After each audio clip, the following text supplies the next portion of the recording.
Good afternoon, everyone, and welcome to AIADA's AutoTalk. I'm your host, Rachel Soleimani. Before I introduce today's speakers, a quick reminder that everyone that is registered for today's program will be receiving a copy of the recording by the end of the week. Now, join me in welcoming back our friends, Tom Contos and Jonathan Smoke. Tom is Car Auction Services Chief Economist, and Jonathan is Chief Economist at Cox Automotive. We'll be doing a back and forth discussion for today's Auto Talk, where I grill these guys about 2018 and try and get them to look into their crystal balls for 2019. So let's just dive right in. So Tom, recent retail sales conditions have been a bit challenging the last several months. Considering the current retail landscape, what's the year-end forecast for new car sales? Well, it's pretty straightforward, I would say. It will probably end up right neck and neck with 2017, which ended up being 17.25 roughly. So I'm using kind of 17 and a quarter as the number for 2018.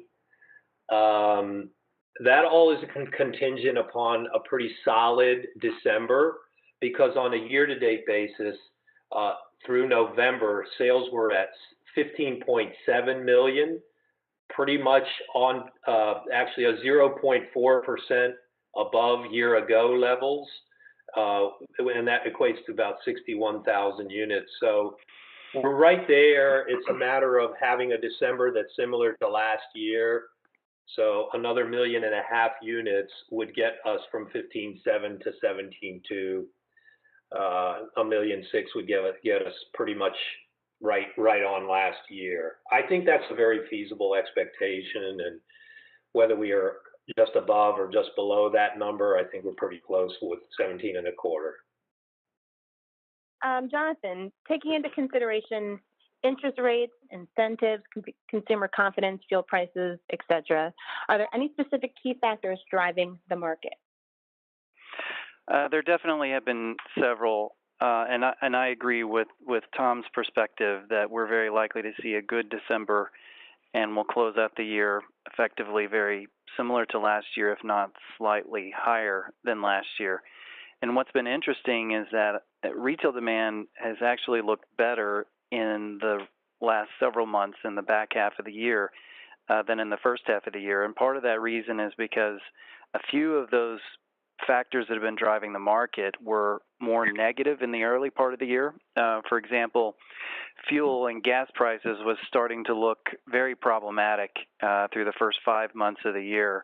But since then, we've seen tremendous declines in the price of oil, and so now the average price for gasoline is less than we were seeing this time last year. So consumers actually entering the holiday season have more spending power because of that. But on top of it, the implementation of tax reform has really resulted in the consumer having a boost to disposable income. And we see that reflected in many ways: very strong retail spending, strong spending on autos that sort of defies where we are in the economic cycle. And we have seen consumers also do very well with regards to credit and credit outstanding. And so as a result, even though we still have the negative of higher interest rates, consumers are actually in good, healthy shape, and that's leading to stability, if not stronger loosening on the credit side. And the result is, we've got ample credit available, and consumers feeling confident and in a position to purchase, and they have continued to buy cars. But what's fascinating is the contrast that we continue to see a strong new vehicle market, but at the same time, we're seeing the housing market really suffer from the higher interest rates and the movement that's been happening there. So I think it's more that consumers and the auto market has benefited probably a bit more from tax reform than we're seeing in other parts of the economy.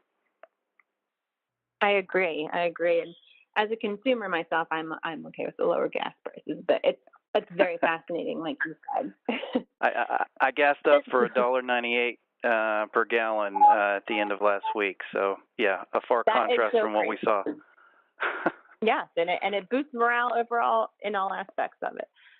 So Tom, in November, the average transaction price reached just over $37,000. Can this continue, and at what point does the affordability issue affect sales? Okay, well, I would say the affordability issue is probably already beginning to affect sales, especially in a rising interest rate environment, which we know this is a payment-driven business, whether you're talking new or used vehicles. So anything you do to affect the payment, and you can do that through the purchase price of the vehicle, you can do that through the term, you can do that through the interest rate, and there's probably pressure nowadays on interest rates, so already having an impact on affordability. Certainly the purchase price is something that will make it cost prohibitive for some new car shoppers to make the deal on a new car. But we got to realize that that average sales price has something to do with the fact that more and more consumers are going upscale, if you will, and buying more SUVs, crossovers, higher dollar vehicles in general. And so that average price, that weighted average price, may come down if consumers choose to reduce their monthly payment in light of rising interest rates, reduce their monthly payment by buying a little less vehicle. So I do think that there's probably some pressure for prices to stabilize and maybe come down a tad. On the other hand, the thing that is elevated prices, besides people picking vehicles that are pricier, is the technology that's on vehicles, and I don't see that changing. I see the pressure on manufacturers to continue to improve the safety content of the vehicle. Obviously emissions controls, more bells and whistles, creature comforts. I think that the pressure on new vehicles is to continue to produce a product that has more content, and more content that, you try to do what you can to produce that content at a lower cost and maintain the actual sales price of the product. But more than likely, the sales prices of new vehicles will continue to go up. The MSRPs will continue to go up.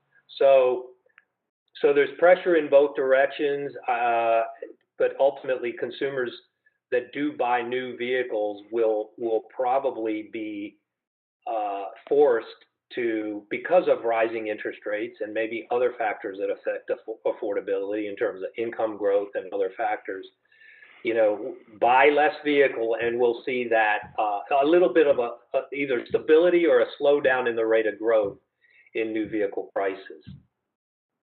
Right. Well, kind of segueing from that and rising prices, we'll talk about financing. Jonathan, did we see the banks and captives buy more aggressively in 2018? Can the average length of the term continue to grow?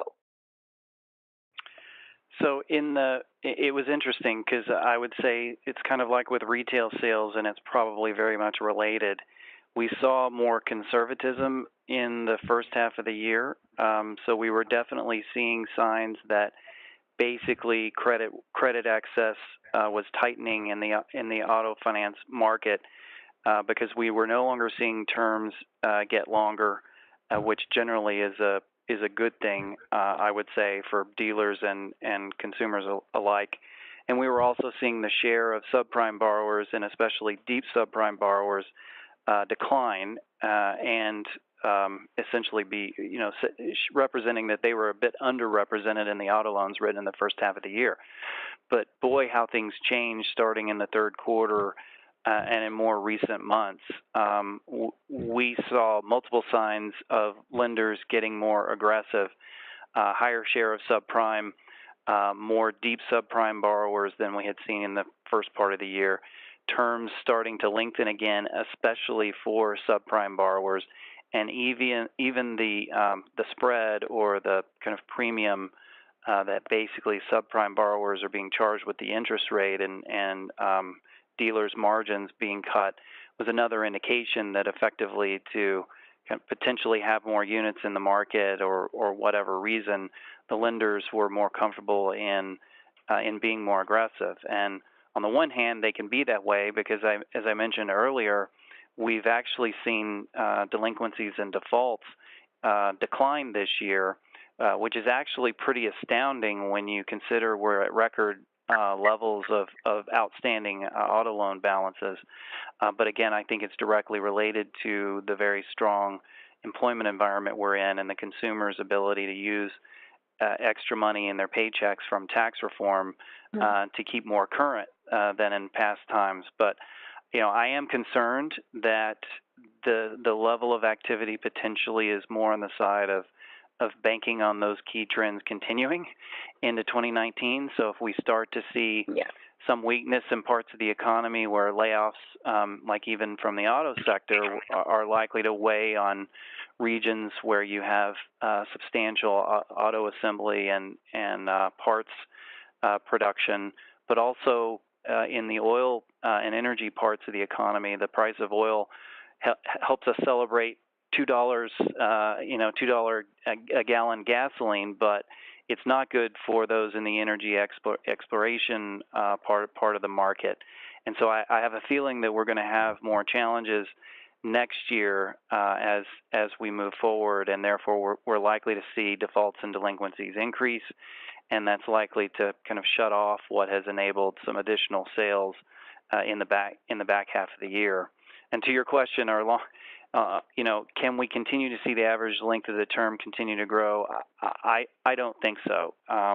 Many people refer to it as sort of the Canadian way of purchasing vehicles, but it's really a financial scenario that's not good for the U.S. consumer or for the dealer for that matter, because effectively you're more guaranteeing that a loan is in a negative underwater position, and that complicates the ability to do trades more frequently. It's more likely to present an environment where a consumer has any sort of financial hiccup that it's going to lead to delinquencies and defaults. And in general, I was happier in the first half of the year seeing that we were no longer seeing growth in those terms, and hopefully this has been a short-lived phenomenon this fall. Yeah, hopefully it's just a temporary thing, and it kind of goes back to increasing sales prices. And I want to get into leasing now. What's the outlook for leasing, Tom? Leasing increases as a percentage of total sales in 2019. Do you think we'll have to see more of those? Yeah, I think I'm kind of the school of thought. Like we're talking about here, kind of the affordability of a new vehicle. In terms, and we already hit on sales prices, and maybe I came down on the side of hopefully more stability, or at least a slowdown in the rate of growth, which kind of dovetails well with Jonathan's point about hopefully reaching a point where the term of the loan won't continue to grow in order to allow customers to purchase a more expensive vehicle if prices keep going up. And similarly with leasing, the penetration rate of leasing, I think, will stay fairly stable, may even come down a little bit if I think both Jonathan and I know that there's pressure on used vehicle values from supply growth, and if that materializes in or is manifested in lower residual values,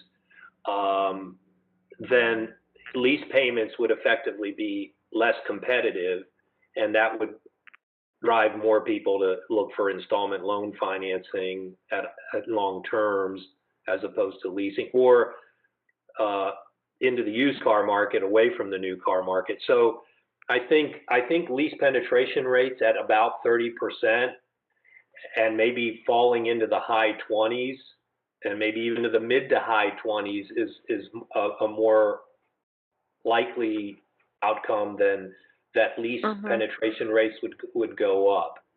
That's in sync with what you were thinking too, Jonathan.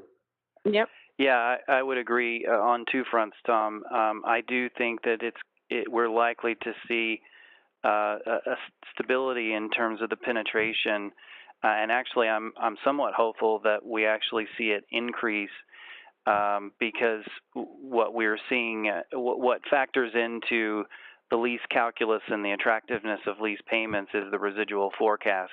And if you look at residual forecasts provided by companies like ALG and Kelley Blue Book, they sort of have a natural cycle themselves.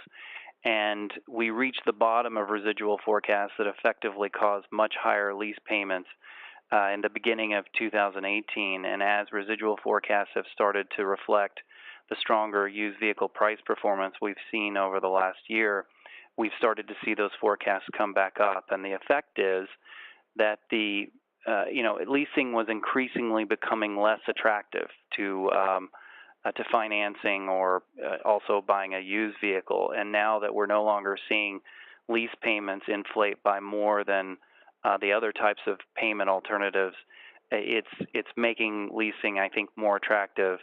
Of course, the ultimate wild card here is just how much the OEMs and their finance companies want to invest in lease subvention and promotion that makes those rates all the more attractive. But that's another reason why I'm fairly positive, because leasing is actually good for the consumer and good for the dealer and the OEM alike. It is the more proper way, if you're really focused on payment, to ensure that you can keep a payment as low as possible. And because it's a lease, you're ensuring that effectively you're going to have that customer come back at the end of that lease term. And so I think it's going to be a very important and stable part of the market. It's clearly far more important for the luxury market, since that's about half of the market, and we expect that continue to be the case. Okay, so let me ask you this, Jonathan. Do we expect record used car sale volumes for 2018? And if so, does that trend continue into 2019? Yes, yes, in terms of record volumes for 2018, and 2019 should continue that record level, but not necessarily push it to a new high. Because basically we've seen multi-years of growth, and that growth has been empowered by pretty massive growth in off-lease volumes that technically will reach their absolute peak in the lease maturities based on what was sold and leased 2 and 3 years ago. We'll reach that peak in the spring of 2019. And what we're basically seeing now is a very strong and robust used market that especially has grown in less than 4-year-old vehicles, which is very good for strong certified pre-owned sales, but also just a much stronger used vehicle market for franchise dealers. And they can continue to expect that strong part of the market because, as we discussed earlier, if affordability, because of higher vehicle prices and interest rates, really start to push some consumers out of being able to handle the monthly payment, then the used vehicle market is ready with affordable and younger cars with low mileage and very high quality. So we expect that environment to continue. But the no part of my answer to the question is that we aren't expecting to see more growth. So the challenge on franchise dealers who have been focusing on growing their used car market, growing even the ratio of used cars that they sell to new vehicles, that's going to become more challenging in 2019 and 2020 because the supply of vehicles is starting to reach its peak. They may have a few more months. They can take advantage of the first part of the year in the spring, but then I think it's really going to start to become more challenging to keep that growth momentum. But the market will remain very, very large and very strong because effectively we have about twice the number of off-lease vehicles than the industry saw 4 or 5 years ago. A question just came in that I want to kind of interrupt for, and either of you can feel free, but it says, this past year, the U.S. suffered from major fires in the West Coast market and horrible hurricanes in the Carolinas. Has there been a number of units needed for each region, and are you seeing an uptick of those buyers penetrate other markets at the auction? So, Tom, you may have some insight into that. A little bit. We, as Car Auction Services, we've got, our brothers in insurance auto auctions. So it gives us a little bit of optics into how many vehicles were kind of processed through, the catastrophe recovery process that the insurance companies employ to replace vehicles and all that. And so, the numbers this year, and specifically on the hurricanes, the numbers this year were considerably smaller than Hurricanes Irma and Harvey last year, because the metropolitan area of Houston was struck, and so was the west coast of Florida, including Tampa and other spots along the west coast with a lot of vehicle populations, and the ability of those vehicles to kind of evacuate, compared to what happened this year in the Carolinas, maximized the unfortunately the number of vehicles totaled out and replaced, and so we were in the tens of thousands of vehicles, and different estimates of that depending upon, because I can only look at what IAA handled, but we're talking about tens of thousands, whereas the Carolina situation this year with Florence was considerably less, more single digit kind of numbers or low teens kind of numbers. Yeah. The fires, I don't have a great handle on at this point. I think the numbers don't accumulate to a level similar to what we saw a year ago with the hurricanes. And so, yeah.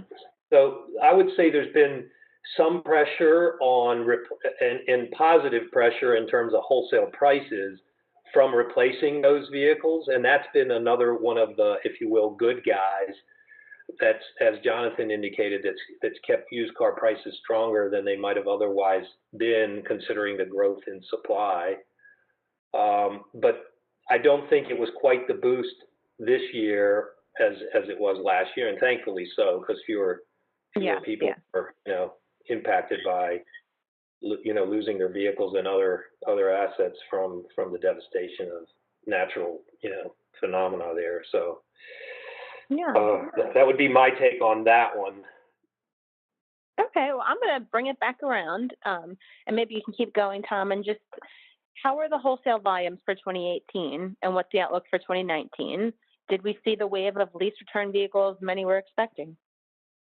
We did see growth in off-lease volume. What we haven't seen is a flooding of vehicles, and especially a flooding of vehicles in the physical auction environment, where prices are really quoted and established and reported and used as the basis for asking prices by consigners in subsequent sales. So with as many vehicles being sold upstream of physical auction, and again, we've got pretty good optics into that at CAR because we host so many of the off-lease sales that are handled upstream. And by upstream, I mean in an online-only environment prior to transportation of the vehicle to a physical auction. So you're looking at vehicles being sold at the grounding dealer location where the lease originated. So it's brought back to the dealership and then sold either to that grounding dealer or to other dealers of that same franchise, and then subsequent to that, but still without transporting the vehicles are opened up for sale to non-franchisees of that brand. And so the penetration or the take rate of vehicles upstream has been upwards of 50%. So many of the vehicles that did come off lease, in fact, most of the vehicles that have come off lease are being purchased upstream of physical auction. So that's almost like denying that supply to the auction lanes. And yes, satisfying that demand upstream should probably still be almost the same kind of impact on prices as if the vehicles all went downstream. But because it's not a universal participation of people buying cars upstream and downstream and being literate in both environments, you do get, I think, a boost to auction values from the relative scarcity of vehicles, because so many of those vehicles are being purchased upstream. So I definitely saw more volume, but the impact of volume was mitigated to some degree, to probably a good degree, by the vehicles being purchased upstream. And Rachel, if I could add, I totally agree Yeah. with Tom on that, and it's part of the reason why we didn't really end up with the tsunami that many, especially Wall Street analysts, thought were going to crush the market. But there's one other aspect that has also boosted values and actually amplified exactly what Tom was describing, and that is the composition of those vehicles are increasingly composed of those vehicles now coming off lease are more likely to be SUVs and pickup trucks. In fact, all of the growth in lease maturities over the next 3 years is in pickup trucks and SUVs and especially crossover vehicles, and we're seeing declines now in off-lease vehicles that are sedans. And so as we see the vehicles reaching the end of their lease, reflecting more of what consumers most want, that makes dealers all the more eager to take those vehicles at grounding if the consumer isn't keeping them. And so that even diminishes the number coming to a physical auction even more than it would have had they been more heavily sedans. And so we're going to see that the absolute peak, but just based on when vehicles was leased, should be around June of next year. But because of pull-aheads and the strength of the market, I really think we're probably going to see the peak in March or April. Good to know. I want to skip around. Well, I'm going to switch gears a little bit. And Jonathan, if you can continue. With the hybrid, EV, and alternative powertrain offerings hitting the market at an increased frequency, and having just visited a desk in Chicago where Tesla runs trades and used Tesla models, how are these units performing on the wholesale lanes? Are we seeing a strong used retail market for these alternative vehicles?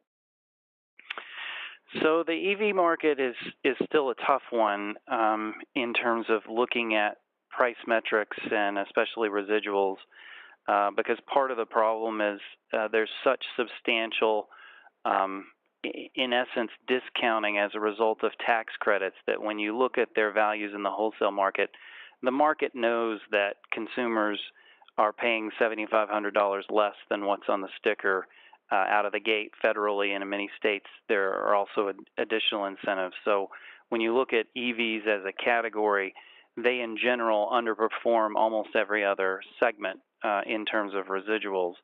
But we're also challenged by the fact that the technology is still relatively new, and the volumes, as you mentioned, Tesla, are still also very small.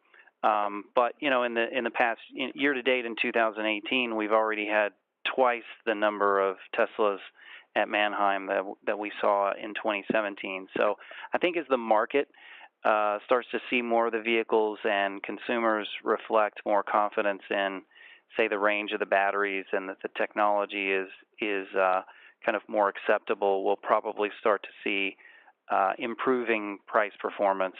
But nonetheless, the year-to-date numbers, at least on my end of looking at MMRs for Tesla Model S's, they still underperform the luxury equivalent that's not an electric vehicle. So it's still clear that consumers are apprehensive, and that's controlling some of the performance and the expectations that those evolving vehicles really have in the marketplace. Mm-hmm. In the interest of time, I want to throw out one more question. Tom, you can head us off, and we'll see where it goes from there. But today's consumers are starting to vary in their personal vehicle requirements. Some want to utilize zip cars, others are looking into subscription models, while others just want a traditional lease or purchase. So, Tom, what are the implications on the industry and the sales volume in regards to that? Well, some of these will take a while to play out, but I mean, one of the thoughts I just, in a conversation I recently had, where we were just talking about the growth rate in licensed drivers relative to the growth rate in new vehicle sales. So even though we're bragging on the fact that the new vehicle sales market is upwards of 17 million, when you look at the growth rate in the population and licensed drivers, you could conclude that the intensity of vehicle purchases has actually diminished relative to the population growth. So those are signs that, maybe a new generation of new car shoppers is considering alternative ways to get from place to place, or not to go from place to place, because they don't even have to. In order to socialize, you don't have to go to the shopping center and drive your car and hang around with your friends at the mall, when you can actually just kind of converse and get together, so to speak, via social media. So or ride share. When you do want to get together, you can ride share and not actually have to own a vehicle. So there is going to be pressure going forward on of these alternative modes of mobility on new vehicle sales. So all this discussion we've been having about affordability, coupled with perhaps a decline in demand for new vehicles, it's going to put pressure. It's going to be a tougher environment to reach the 17 million unit level year in, year out, in light of all these, changes. So I hope that kind of captures your question. But Yeah, absolutely. Jonathan, do you have anything to add? I would add, in the near term, I mean, clearly everybody's talking about the future of autonomous vehicles, but there are a lot of regulatory, technological, evolution, infrastructure. That's a really long-term phenomenon, and in the short term, it's really just more fascinating to see how much money is being raised and what are companies doing in that space. But it really isn't going to impact 2019 or 2020.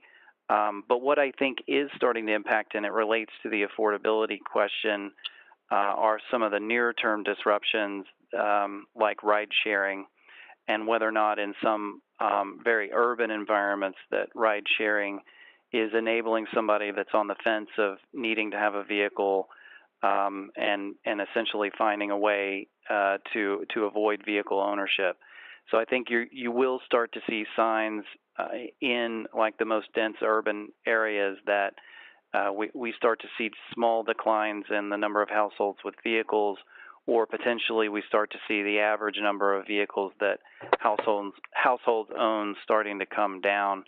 And I also think that the affordability question also supports quite a tremendous amount of competition happening in the world of subscriptions. And, we have visibility into what many OEMs and also dealers alike are seeing the need, because one of the interesting views of subscriptions is that some people are experimenting because they think it's an incremental source of income, but others are experimenting because they realize that if anybody sort of perfects the offering, that's really a good value and something that many consumers want to get, you could very well strike at the heart of the most reliable, profitable part of the new vehicle business, meaning those who are trading frequently, have the money to spend, want all their service kind of taken care of by the dealer.